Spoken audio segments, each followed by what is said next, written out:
Welcome to the iTree Education channel. Today we are going to discuss about the part 7 of the number systems lesson. Today our focus is about floating point numbers. Floating point numbers, why we need them? Normally when you look at the computers are storing the numbers using floating point method. So with this lesson we are going to discuss how can we use the floating point numbers for our calculations. When you look at the number systems, numbers are represented two different methods. One is called as the fixed point representation. First one is called as the fixed point representation. Second one is called as the floating point representation. We first look at the fixed point representation. What is this one? In the fixed point representation, the decimal point or the radix point is placed in a fixed place. It always remains in the one particular fixed place on the number. This does not need complex hardware or software to handle. So easily we can handle them. But the problem with the fixed point is it can't handle very large numbers and very small numbers. That's maybe the problem with the fixed point representation. That's why they have introduced the floating point representation. In the floating point representation, the place of the decimal point or the radix point is not fixed. It may float. It can move from one point to another point. It may not stay in a particular place. This can handle very large numbers as well as very small numbers. That's why we are using floating point representation methodology to store data in the computer. Okay, first we consider these calculations. We can do this way. If you extend this one without the decimal point, you can do the same thing. Answer may be same. Look at this one now. We can do the calculation something like this. How do we extend this one without decimal point? Especially look at that 105.275. You add to the 17.3.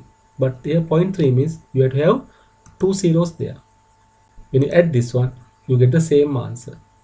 That means the decimal point, without that one, you can do the calculation. Okay. If you look at binary numbers, same thing we can do. You can do something.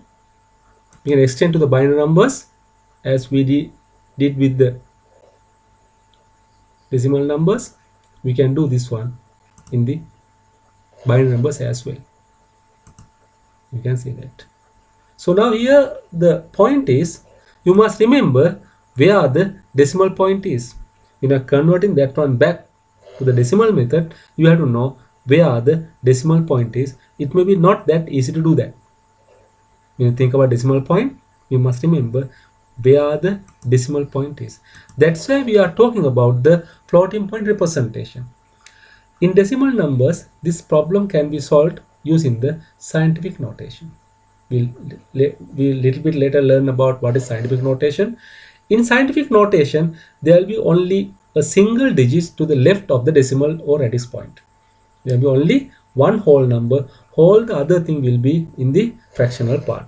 So this is the method we call as the floating point representation. We are floating the decimal point to the required place because in the scientific notation it can have only one whole number there.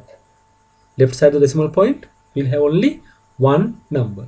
Floating point numbers are represented in the following format. These are the format we use to represent the floating points.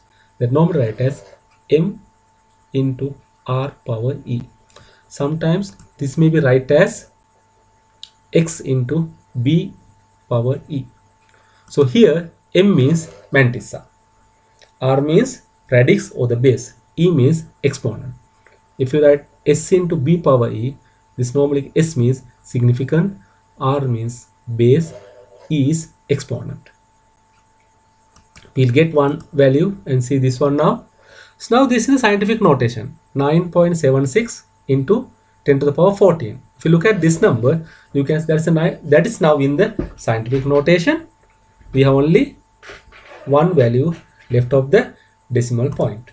So this is the m, mantissa, this r, the radix, this is e, exponent. Look at these numbers now. Can you normalize this one now? How do we normalize? First one, 976, there are so many zeros. what we are doing is we are moving the decimal point to the one value. So now we can see we are moving decimal point from, okay, now it is 9.76 into, so we have moved how many places? 14 places. Look at the next number now. Can you make it now? Now we are making to the right side. When you move to left side, it's a positive power. When you move to the right side, it's a, you can see now, it's a negative value. Next one. Look at this one now. We are moving. We are moving only to the one whole value. Next one. So number of fractional part, you can determine how many digits you are writing in the fractional part. But always you should have only one value in the whole part. That's a scientific way to show a number. That is called the normalizing a number. Once you normalize a number, it will have only one whole value and decimal point. Then you can have any amount of numbers there. Then you put the power of that. So it determine how many places you have moved the decimal point on the number. If you are moving to the left side, it is the positive power. Right side, it get the negative power. Okay. Now this is the normal way we represent decimal numbers. What about binary numbers? Binary numbers also can be normalized. Look at now. Can you know with the first number? Yeah, we have to move the decimal point. We are moving now this one decimal point. You can see how many places you have moved. You have moved only 4 places. It is now 1 point something into 2 to the power 4. Now next one. Can you normalize? You are moving the decimal point something like this. It get. Next one. Shall we move this one now? You can move the decimal point, you get the negative power. So this is the way how you normalize it. To represent these values, you must normalize things. This is called as scientific notation. When you look at the scientific notation, it always has one whole value and the rest are in the right side of the decimal point. Okay. Now if you think about these binary numbers, the radix, the base is always 2. So when we think about the binary numbers, the base is always 2. So do we want to save it? No, we don't want to save it. So that whenever we think about the binary numbers, we are not going to save the radix or the base. So we can simply omit that part. What about sign? Positive or negative numbers? You must save it. How do you save it? So in the computer, we have a specific format to save the numbers. We have to save the sign, then the number. So number has now 2 parts. One is called the mantissa, other one called the exponent. But when you are saving in the computer, we use this format. First you save the sign. Positive numbers are saved with 0. Negative numbers are saved with 1. Sign is used 0 for positive, 1 for negative. Then write the exponent. We write the exponent there. Then you notice down the mantissa. This is the general format used in the computer to save, to store a number. Here the base is not required because it is always 2. It's in binary format. So base is 2. So we are not going to store the base. So this saved lot of space inside the computer because we are not saving the base. So this is a general format used to store the floating point numbers in the computer. Okay, now this is the format. Sign. Positive numbers we put 0, negative numbers we put 1. Then the exponent. This is very important to understand these concepts. Generally, exponent will be represented and stored in the bias form. You must remember that exponent is saved in the system as a bias form. We will learn what is bias form a bit later. then the mantissa. Mantissa will be saved in the normalized form. In the normalized form. Again, you can notice that once you normalize, always the first value is 1. It's a 1 dot something. So do you want to save the 1? No, we don't want to save to 1. Then we can forget about that one also. We can remove that one also. Again, we are getting more space to save. We are not saving the base. We are not saving the first value. It is base is always 2, first value is 1. So we are not saving these things. So it will save a lot of space. Then we can increase the range of number representation. So how many numbers you can represent the range? We have discussed the previous video. You can look at the previous video to understand what are the ranges we can store with the different number formats. Okay. Look at now. You can notice that once you normalized, the first value is always 1. So since it is 1, we are not going to store it. We are saving 1 space in the computer.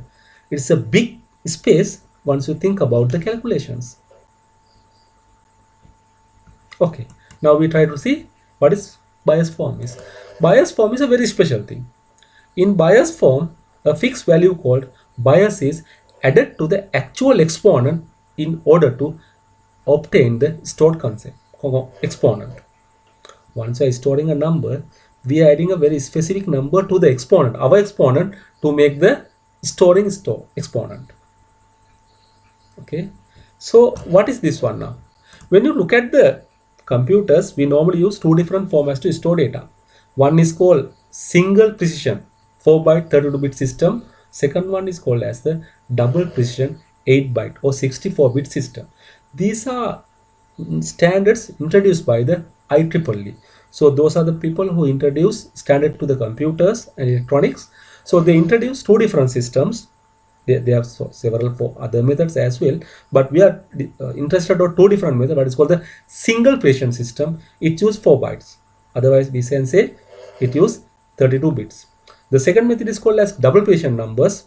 It uses 8 byte or 64 bits. If you look at single precision, they use the bias value as the 127. In single precision, we have the bias value 127. In the double precision, the bias value is 1023. You must remember that. But generally in advanced levels and general degree programs, we use only the single precision number system. That may be sufficient. Once you know how to make the single precision calculation, you can simply do the double precision calculation. Only thing is, in the single precision, you add 127. In double precision, you are adding 1023. Okay. Now, if you look at IEEE standard, there are 2 different standards. One is called the single precision. It uses 4 bytes or it's a 32-bit system. Other one called the double precision. It uses 8 bytes. It uses 64 bits.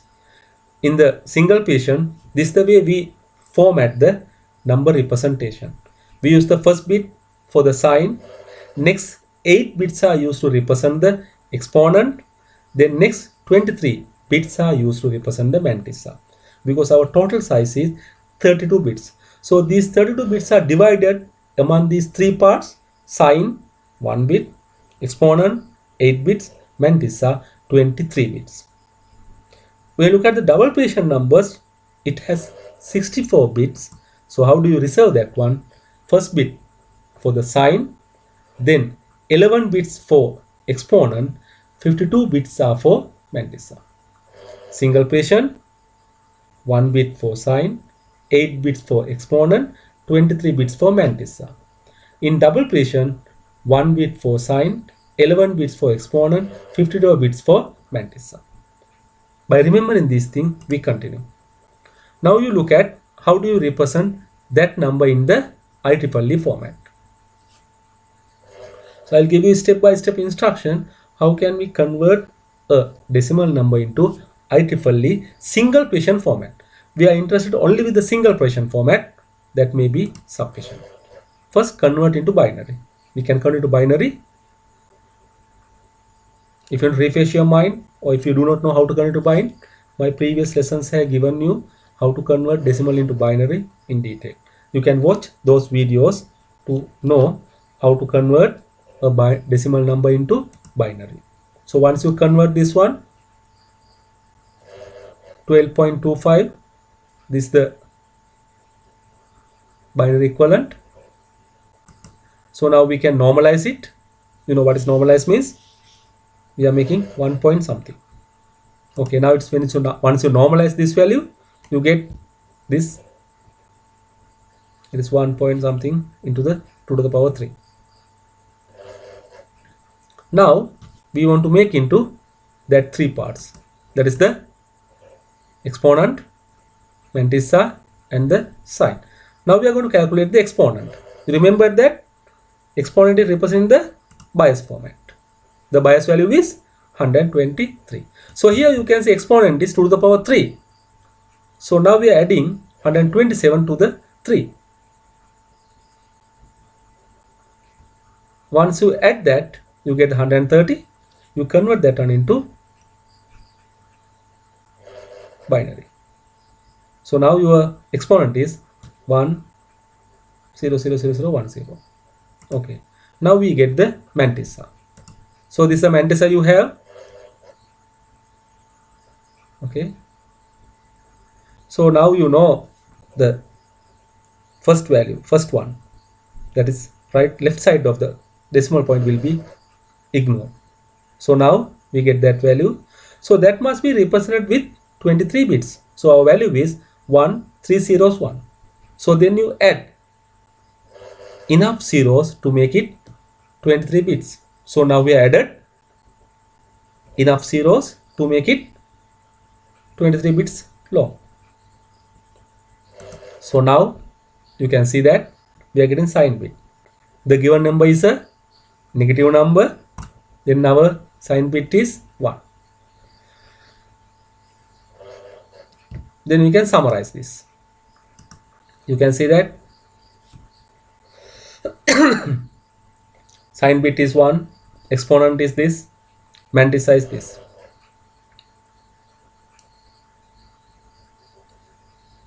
You must carefully write these numbers, because if you missed maybe 1 or 0, your total calculation will be wrong. It must be very carefully write these values.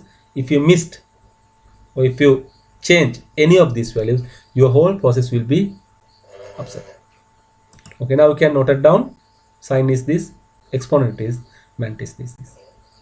So this is the number we are storing in the system.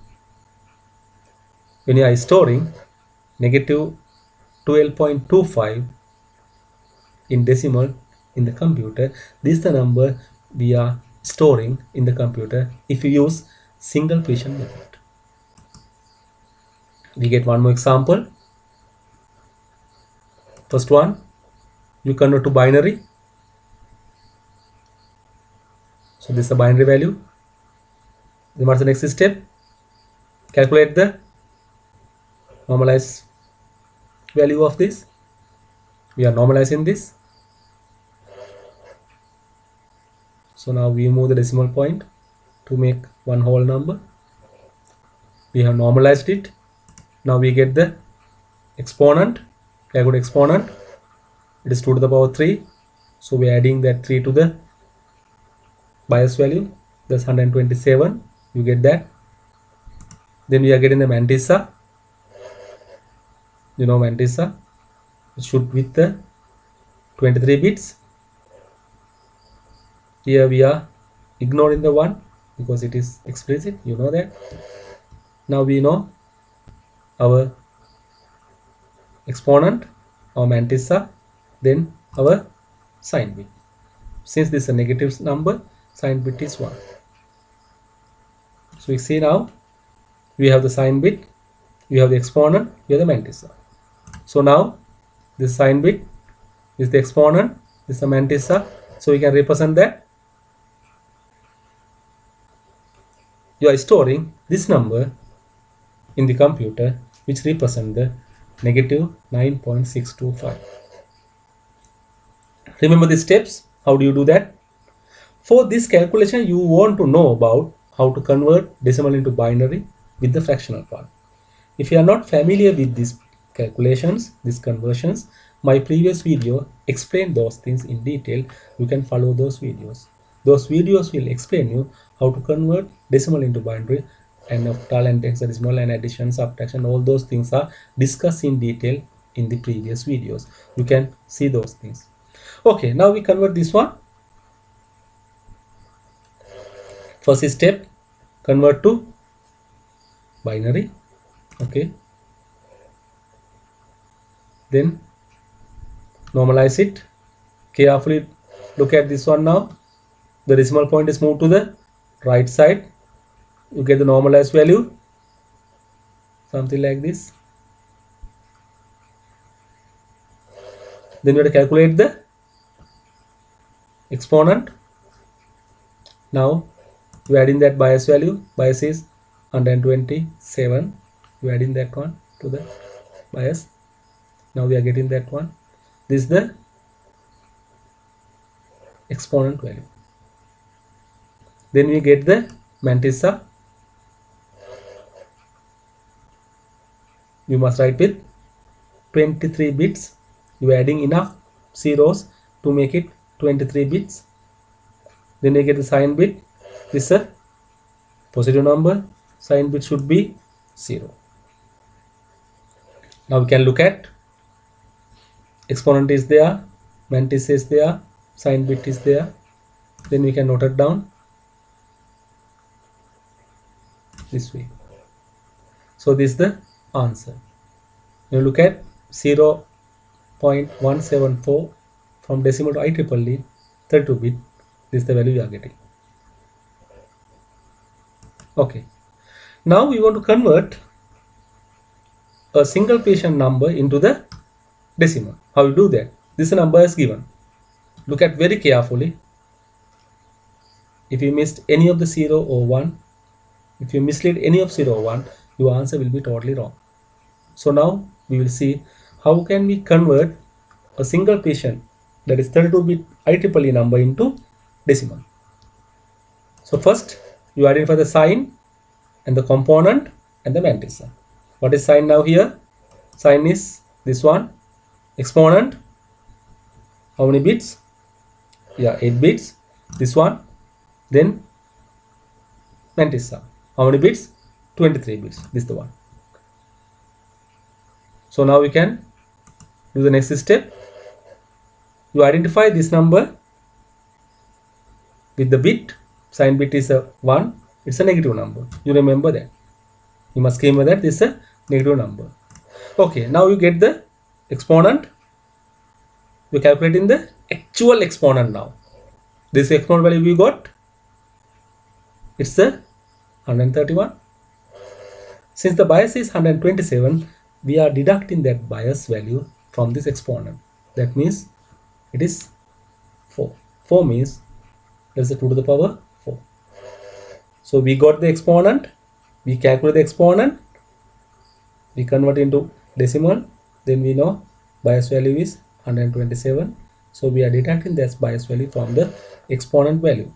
So it get the answer 4. That means it's in binary, it is the 2 to the power 4. Now we look at the real number. We got the mantissa, something like this. We are calculating mantissa. If you look at mantissa, you remember that we did not save the first one, the left side one of the decimal point. So that is the normal format, is 1 dot something.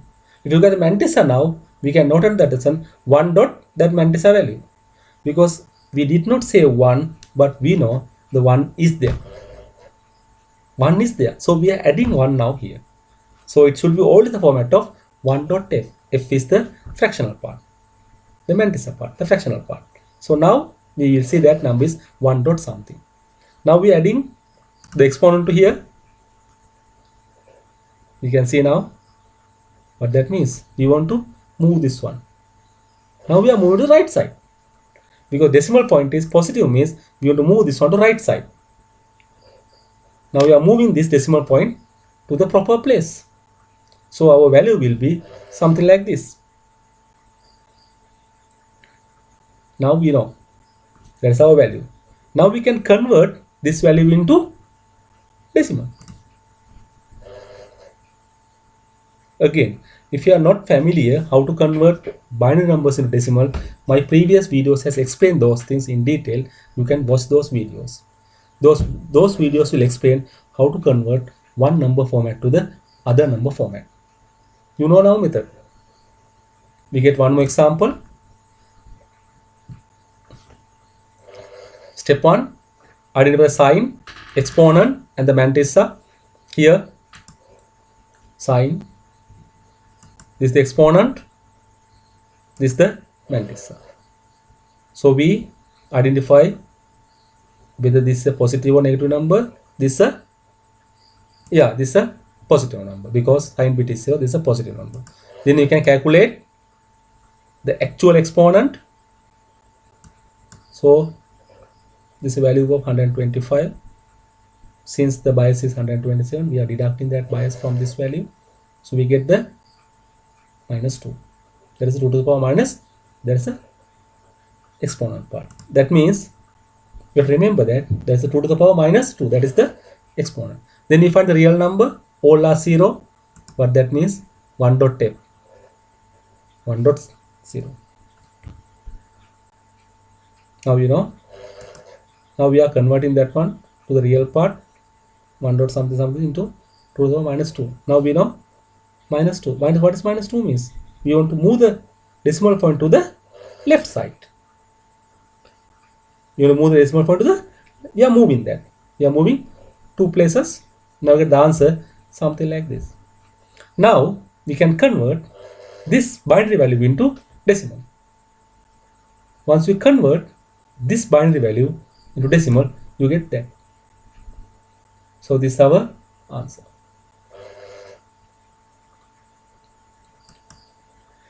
So now I am giving you a few exercises.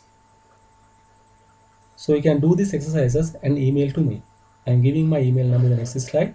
You can email to me. Then I will be marking these things and send you with the feedback.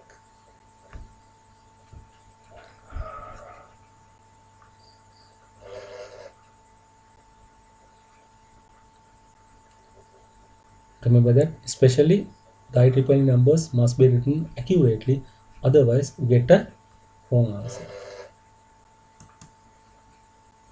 So what we have discussed today, generally computers use the floating point numbers for storing data. The floating point numbers, the format is we use a m into r power e.